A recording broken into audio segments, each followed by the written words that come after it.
Oui, je connaissais. Vous avez un Bon, allez, je je ne sais pas ce que c'est. Parce que l'État suisse est parti communiste, l'État suisse est... Chưa? Tối nay mệt thì ngủ. Après, c'est fini, la bouteille, c'est pour moi. Hein. On dirait des gamelles. Sauf que c'est là que... Ça, c'est vraiment...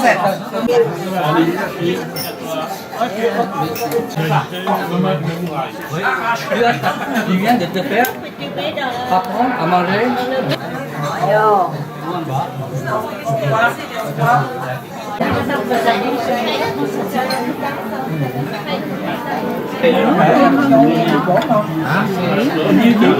Il m'a dit, je pense qu'on peut acheter en bas ou dans ce restaurant, je pense.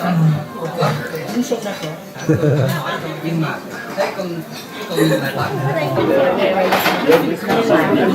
Ma chère Nathalie, je sais que tu te chaudes tous les soirs.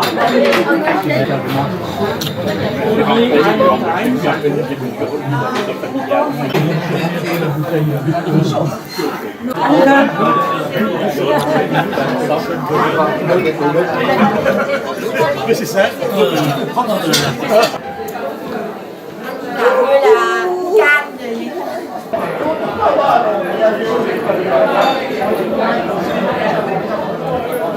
Quay 2 lần nữa.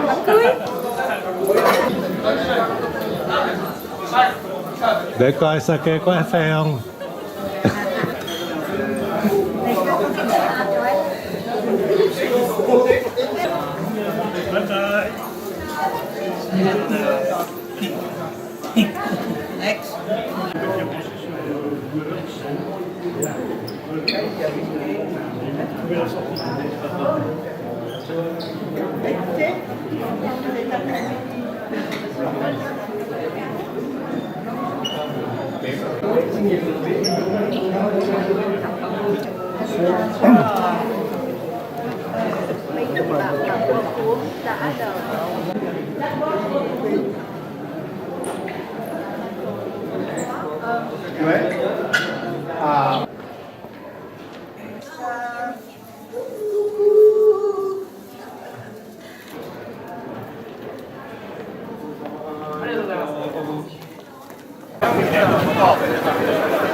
Đó, anh Thấy chiều hao hai bộ.